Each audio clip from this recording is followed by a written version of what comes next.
In this viewpoint, you can see a deranged look on Farrell's face when Navarro is just lost with what's going on. It took several people, including bassist Eric Avery, to restrain Farrell and keep him down. There's an unwritten contract in rock and roll. You buy the ticket, you scream the lyrics, and somewhere between the first chord and the last encore, the artist on that stage pours every ounce of sweat, pain, and fury into giving you the show of your life. But what happens when the audience breaks that contract? When a heckler opens his mouth at the wrong moment? When a phone screen glows brighter than the stage lights? When a bottle sails out of the darkness and cracks against a skull? From legendary riots that made international news to jiu-jitsu takedowns that never stopped the music, these are the most jaw-dropping, unhinged, and unforgettable moments when rock stars completely lost it on their own fans, all caught on camera. Segment 1. Paul Stanley versus the Heckler, 2008. Paul Stanley doesn't ignore hecklers, he hunts them. During a 2008 show in Tahoe, somebody in the crowd decided to test the Kiss frontman's patience and lost spectacularly.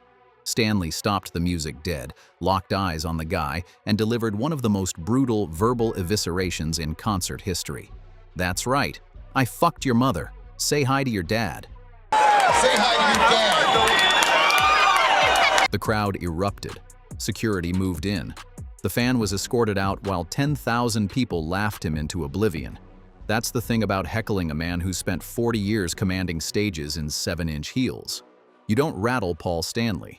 You become part of the show, and not in the way you wanted. Segment 2. Morrissey versus the Protester, 2019. If Paul Stanley's approach was a flamethrower, Morrissey's was an ice pick. During a September 2019 show in Portland, a fan held up a sign reading "Big Mouth Indeed," a reference to the singer's controversial political associations.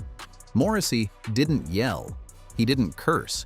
He simply stopped singing and delivered a chillingly calm ultimatum. "When you with the sign are removed, I will continue. Otherwise, get out now." When you with the sign are removed, I will continue. Otherwise, get out. Then came the command. "Go, go, go, we don't need you." The crowd, desperate for the show to continue, turned on the protester. Just like that, Morrissey had turned 20,000 fans into his personal enforcement squad. The next night's show in Seattle? Canceled entirely. Segment 3. David Draymond versus the Texter, 2016. During a Disturbed show in 2016, frontman David Draymond spotted a fan in the front row looking down at her phone. Not recording, not taking pictures, texting. Draymond stopped everything and launched into a sustained public dressing down from the stage. But don't stand there in front of the fucking stage in the front row of the balcony where everybody can see you texting the whole fucking time on your phone. The footage went everywhere. But then the twist came. The fan revealed she'd been texting her daughter during a severe storm, checking on her child's safety. Suddenly, Draymond wasn't the righteous enforcer. He was the guy who'd publicly humiliated a worried mother. The backlash was swift, and Draymond eventually issued an apology. A cautionary tale. Context matters, and the camera never blinks. Segment 4. Corey Taylor slaps the phone, 2016. Corey Taylor has never been subtle about distracted fans. During a 2016 Slipknot show, Taylor noticed a guy in the front row staring at his phone during Sick. Not filming, not Shazaming, just scrolling. Taylor walked to the edge of the stage and smacked the phone right out of the fan's hands. It hit the floor and vanished. What made this sting more was the context. Taylor had just undergone spinal surgery. He was performing in a neck brace. Every song was a physical sacrifice, and this guy couldn't be bothered to look up. The band posted the footage themselves with a clear message: pay attention or don't be here. Taylor later said he and the fan had a good laugh about it afterward, but the lesson was delivered. Segment 5. Fred Durst versus the Drone, 2025. If phones are the modern annoyance, drones are the modern invasion.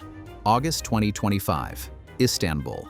Limp Bizkit is tearing through Take a Look Around when a fan-operated drone buzzes dangerously close to the stage. Most performers would call security. Durst beckoned the drone closer, then swatted it out of the sky with his microphone. The crowd went ballistic. Durst barked his final order, "Throw it out in the crowd."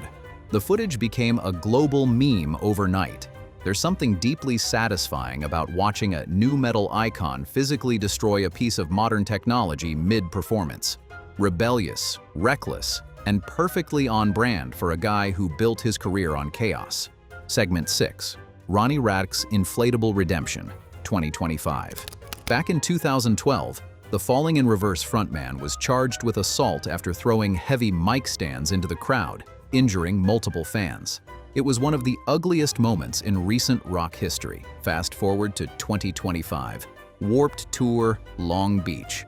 Radke stops the show and calls out, "Bring the mic stands out." The crowd tenses, security shifts, and then inflatable mic stands come sailing onto the stage. Radke launches them into the audience one by one, grinning. The crowd goes from panic to pure joy in 3 seconds. A masterful piece of self-aware reputation management, acknowledging his darkest moment while proving he'd grown past it. Segment 7. Kurt Cobain Stops a Groping, 1993. New Year's Eve, 1993. Oakland. Nirvana is in the middle of an acoustic performance of "Jesus Wants Me for a Sunbeam" when Kurt Cobain spots something in the front row that stops him cold. A man is groping a woman in the crowd. Cobain put down his guitar, walked to the edge of the stage, and pointed the guy out. Bassist Chris Novoselic joined in, mocking the man. "Copping a feel, eh, buddy? How's it feel, huh?" The perpetrator was pulled from the crowd. The show resumed. Decades before "Believe Women" became a cultural rallying cry, Cobain was already living it, mid-set, in front of thousands. Segment 8. Dave Grohl, Don't Fight at My Show, 2011.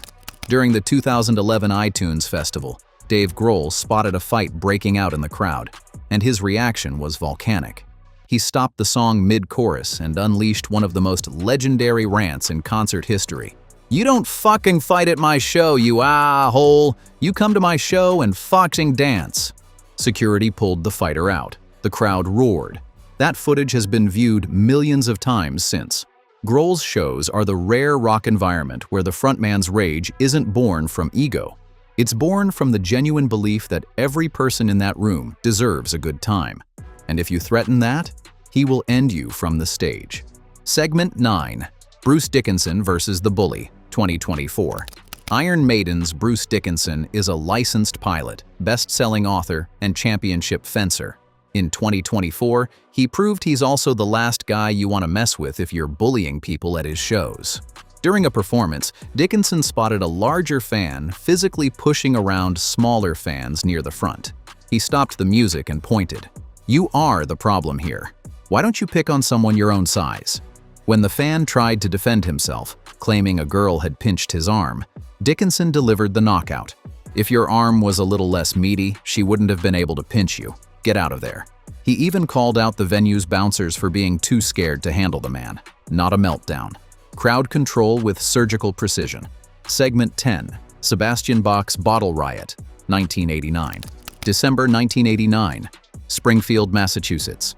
Skid Row is mid-set when a glass bottle flies out of the crowd and cracks Sebastian Bach directly in the head. Bach didn't walk it off. He grabbed the bottle and hurled it back into the audience, where it struck an innocent female fan, breaking her nose and fracturing her skull. Then he launched himself into the pit and drop-kicked another fan in the head. Bach was arrested. Lawsuits piled up. He was sentenced to 3 years of probation after posting $10,000 in bail. The clearest example of what happens when a performer abandons the symbolic safety of the stage. One bottle turned into a cascade of injuries, legal proceedings, and a permanent stain on a career just hitting its peak. Segment 11. Maynard James Keenan's 10-minute chokehold, 1997. February 1997.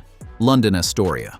Tool is deep into the song "Push It" when a fan climbs on stage and approaches Keenan from behind, arms open for a hug. What he got instead was a hip throw straight into a rear naked choke. Keenan, a trained Brazilian jiu-jitsu practitioner, pinned the fan to the stage floor and held him there. But here's what makes this legendary. He never stopped singing. For the remaining 10 minutes of the song, Keenan straddled the fan, maintained the hold, and delivered every lyric without missing a beat. Witnesses say he even patted the fan gently on the back, whispering, There, between verses. No security, no show stopped, just total, quiet, terrifying control. Segment 12. Billy Joe Armstrong's iHeartRadio Meltdown, 2012. September 2012. iHeartRadio Music Festival. Green Day is performing Basket Case when Billy Joe Armstrong glances at the teleprompter and sees 2 words, 1 minute. He interpreted it as a command to cut their set short, to make room for acts like Usher and Justin Bieber. What followed was volcanic. I've been around since 1988. I'm not fucking Justin Bieber, you motherfuckers. He used the F word 77 times in seconds. Then he smashed his guitar and stormed off. 2 days later, he checked into rehab. The whole meltdown was built on a misunderstanding. But here's the kicker. In 2026, Green Day returned to the same festival. And during their closing song, Armstrong performed a slow, grinning countdown from 5 to 0. The crowd roared. The worst night of his career became a punchline only he could deliver. Segment 13. The Riverport Riot. Axl Rose, 1991. July 2nd, 1991. St. Louis. Guns N' Roses is performing Rocket Queen at the brand new Riverport Amphitheater when Axl Rose spots a fan with a camera. He'd warned security repeatedly. Nobody moved. So Rose took matters into his own hands. He screamed, "I'll take it, goddammit!" and launched himself off the stage directly into the audience. After punching the fan and grabbing the camera, he climbed back on stage and delivered the line that lit the fuse. "Well, thanks to the lame-ass security, I'm going home." He slammed the mic down. The lights went up. The riot lasted over 3 hours. 60 people were injured. The brand new amphitheater was destroyed. The band's response? They printed, "Phi, you St. Louis," in the liner notes of their next album. The Riverport Riot remains the gold standard of on-stage meltdowns.